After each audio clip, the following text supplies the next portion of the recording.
The meeting was about to begin. Around 30 of us migrated across the spacious room the church had set aside for our group, some from the ping pong table, some from the couches and lounge seats at the far end, others from the doorway. Near the room's center stood a large circle of metal folding chairs. We gathered there in front of the rear wall bedecked with Stephen Curtis Chapman and Degamo and Key posters that had that slightly worn and creased appearance like they were fished out of the dumpster behind Word Christian Bookstore, because they probably were. Wednesday night was youth group night at this, my second evangelical church.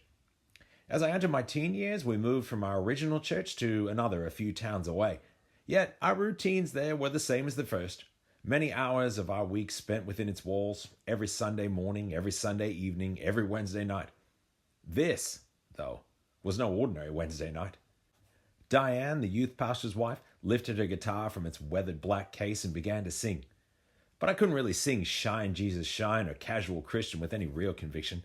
No, I just sat there, mumbling along, my shoulders sagging, staring blankly at the floor and lost in a sea of troubling thoughts. Yes, there were a few issues weighing heavily on me at the time. I didn't think I was the worst-looking high school sophomore you've ever seen in my Gap t-shirt and my tight-rolled jeans. I also had like 3 Bibles and a respectable Michael W. Smith cassette collection somewhere in a drawer in my room. I could even play a pretty tidy rendition of Rocket Town on keyboard. Yet even with all that, Haley still hadn't realized that the answer to her prayers for a committed Christian boyfriend sat a mere 4 chairs to her right. I glanced over, casually, and noticed her shifting restlessly in her seat. Slumped in his own chair a few spaces beyond her was Dave, the blue-chip high school offensive lineman. Next to me, Mark kicked aimlessly at the floor with his Adidas Samba Classics. Yeah, it wasn't just me. This collective malaise affected everyone in the circle. Funerals had more vitality. Like I said, this was no ordinary Wednesday night. This was Wednesday, November 4th, 1992, and we had awoken that morning to learn of the election of one William Jefferson Clinton to the highest office in the country.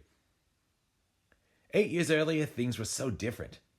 8 years earlier, I sat in a jubilant mood in my grade 2 Christian school classroom. I was wearing my yellow polo shirt with the little alligator on it. On my desk lay a multicolored trapper keeper with a 64-pack of Crayola crayons with a crayon sharpener built into the box. I was drinking milk from the small thermos that came with my metal Empire Strikes Back lunchbox. All was right with the world. But it wasn't the crayons or the milk or Han and Chewie that were responsible. No, this was a red letter day, for Ronald Reagan had just won his second election, and my classmates and I were celebrating. Not my friend Donald, though. His family had voted for Mondale. Ouch. African-American Christians sure did some strange things sometimes.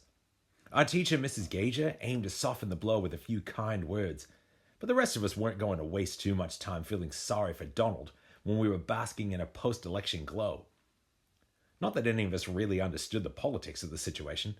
My mother had told me that morning that Reagan had won in a landslide. I didn't know what a landslide was, but it sounded positive. Unlike Orwell's dystopian nightmare, it looked like this 1984 was shaping into a double-plus good one. And our parents sure seemed elated. They told us Ronald Reagan was the right man for the job, the right man for America. Because America was back after the dark days of the 1970s, thanks to Reagan, the founder of the feast. Like a cowboy riding in from the West, he had restored the pride of the nation and had begun to run the scourge of communism to ground. Yes, once they called us weak.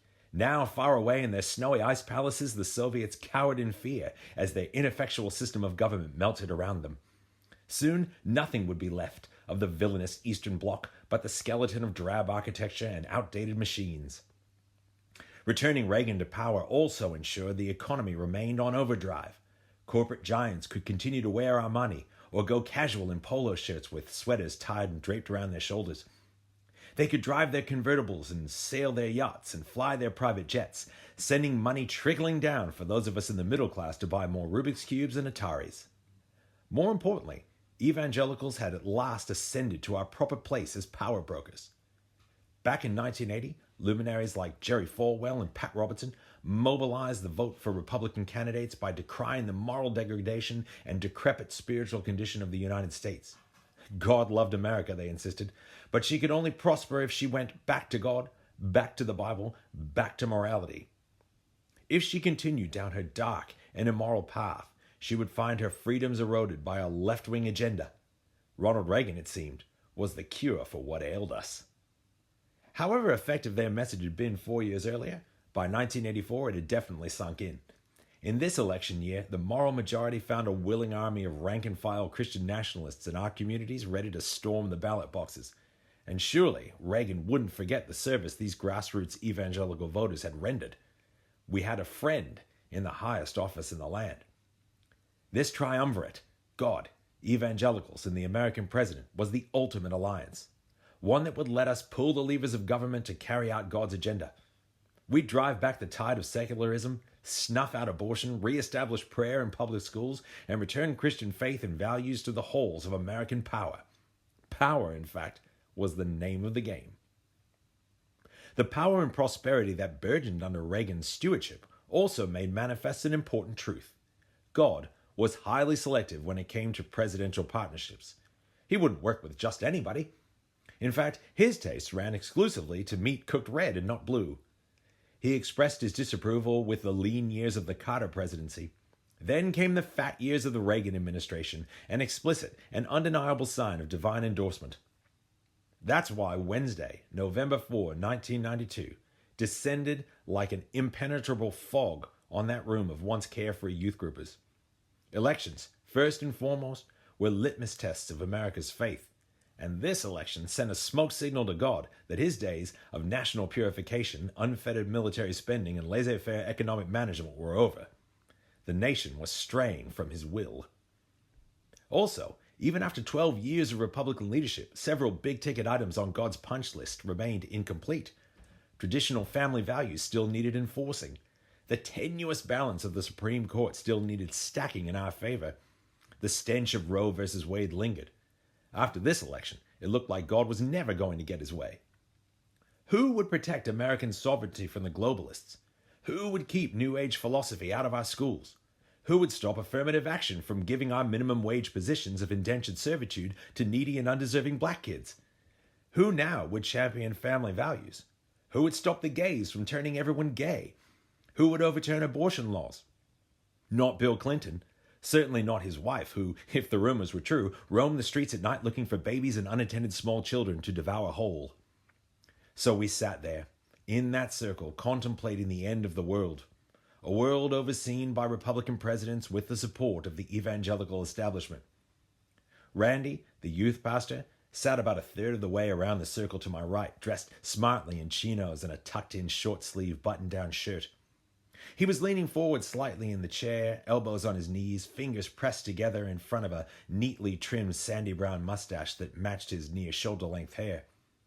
He invited person after person to share and listened intently to each speaker. Then, in his usual manner, he offered a few wise, calming, and well-considered conciliatory thoughts. Elections are won and lost, he said. And administrations come and go. Like any other president, this one would also come and go. We should keep in mind, too, that God wasn't troubled or surprised by this outcome, whatever we might think of it. And we couldn't know what good might come of it. Well, nice try, Randy. We appreciated the effort.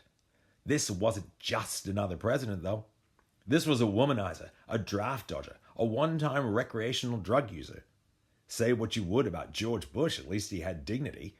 Now he would be succeeded by the smooth-talking Arkansas governor with wandering eyes and busy hands, stained by a litany of allegations of sexual indiscretions. Yes, Slick Willie flouted even the most basic standards of public decorum. With him at the helm, America would be no more than a ship of fools, hurtling headlong into the moral abyss. Sean was the next to talk. What's done is done, he said. All we could do was move forward. Typical Sean, always so practical, living in the now. He continued, what were we going to do? Complain about this election for the next 4 years? Yes, it turned out that was exactly what we were going to do, and not just for the next 4 years. This was the dark night of the soul for the Christian right, and we needed to undertake some collective soul searching. Maybe our parents had settled for Bush in the first place. Evangelicals like them, while hot for Reagan, had been lukewarm on George H.W. Bush. Yet they dutifully backed him in the Republican primaries just the same over Pentecostal shining light and televangelist Pat Robertson, whose campaign started with promise but faltered at the late hurdles. Rank-and-file Christians had banked on a surer bet. and on Election Day 1988, they helped win Bush the Oval Office. Bush, however, never seemed all that engaged with the aims and interests of the Christian right, and for their part, the Christian right never pushed hard for him. Perhaps in these intervening years, everyone became complacent. They assumed the tide of Republican administrations would flow eternal. Jerry Falwell had even shuttered the doors of the moral majority in 1989 in the wake of declining donations, stating that our goal has been achieved and the religious right is solidly in place. Well, that kind of hubris bred lethargy and apathy, and just maybe a tepid response from the public for Bush at the polls in 1992. Evangelicals, like our parents it seemed, were the architects of their own demise, and ours. But they had taught us well. They trained us to be politically mindful and active. Now we had seen firsthand the potentially dire consequences of a lost election. We would grow only more committed and more militant in the years to come. And at the next election, when we had the right to vote, we wouldn't make their mistake. We would be ready. Until next time, may the way of Jesus take you through lonely places, away from the false binary of bankrupt and moribund powers, to open spaces beyond. Until next time, may the way of Jesus take you through lonely places, away from the false binary of bankrupt and moribund powers, to open spaces beyond.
Until next time, may the way of Jesus take you through lonely places, away from the false binary of bankrupt